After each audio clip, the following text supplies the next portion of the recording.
I never thought a birthday could feel like a test. But that night it did. My name is Peter. I'm 38 and I had been with Nancy for 8 years. We weren't perfect, but I always believed birthdays were sacred. Not because of gifts or parties, but because they were moments when small gestures mattered most. I didn't know then that she had already decided my birthday wasn't worth acknowledging.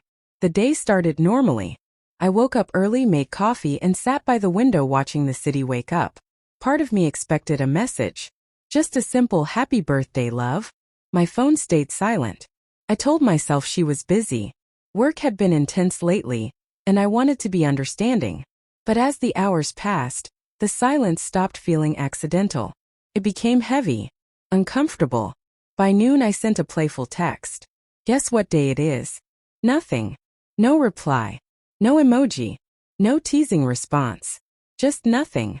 That's when it hit me, it wasn't about forgetting. It was about being unseen. As evening approached, I cooked dinner for myself and poured a glass of wine. I thought about past birthdays, the laughter, the surprise notes, the warmth. Contrast is cruel like that. The absence of small things can be louder than any argument. I checked my phone again. It buzzed once. Work notification. My chest tightened. That was the moment I understood. Nancy had completely ignored me. So I made a decision. I wouldn't go home that night. I wouldn't walk into our shared apartment hoping for an apology that might never come. If my birthday could be treated like it didn't exist, I would respond the same way. Not with anger, but with quiet self-respect. Sometimes absence speaks louder than confrontation. Sometimes silence delivers the message you've been ignoring for months. I walked out into the night feeling sad, but also strangely clear. For years I had excused small dismissals. I called them stress, fatigue, bad timing. But that night the lines were sharp. She had chosen to disregard me, and I chose myself. If you've ever felt ignored or undervalued, hit like and share this story so it reaches someone who needs it. I went to a small cafe downtown, warm lights, quiet corners. I ordered coffee and watched people pass by outside. Couples laughing, couples arguing. And I realized I didn't miss them. I missed recognition. Not grand gestures. Just acknowledgement. By the time I finished my coffee, the city lights reflected off rain-soaked streets. And something shifted. I didn't want to spend my birthday waiting for someone who had already decided I wasn't worth the effort.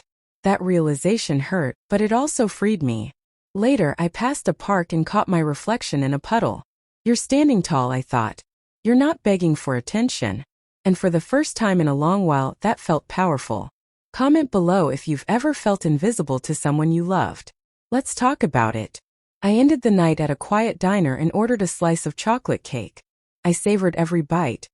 Not because it replaced anything, but because it reminded me of something important. I still mattered. The world might overlook you. People might fail to show up. But your own recognition is priceless. As I sat there, I thought about Nancy, about the years we shared, and about how silence, quiet, consistent silence, can hurt more than any argument. But in that silence, I felt something new. Empowerment. Called a few close friends. The laughter came slowly, fragile at first, but real. And it reminded me that warmth still existed beyond one person's neglect.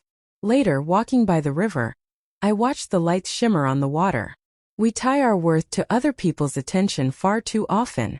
We wait for validation and forget ourselves. That night I let it go. The next morning I didn't rush home.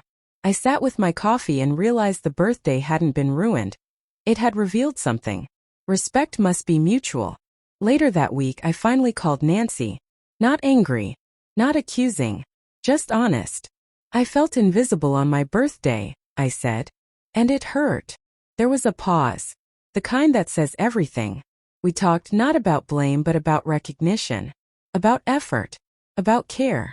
For the first time in months the connection felt real, fragile but possible. The lesson was simple. You can't force acknowledgement. But you can choose self-respect. And that choice changed everything. If this story resonated with you, like the video, share your thoughts and subscribe for more stories about life, relationships, and self-respect. That night I didn't show up for anyone else. But I finally showed up for myself. Sometimes the loudest statement isn't made with words. It's made with dignity, presence, and choice. And that is the unexpected power of silence.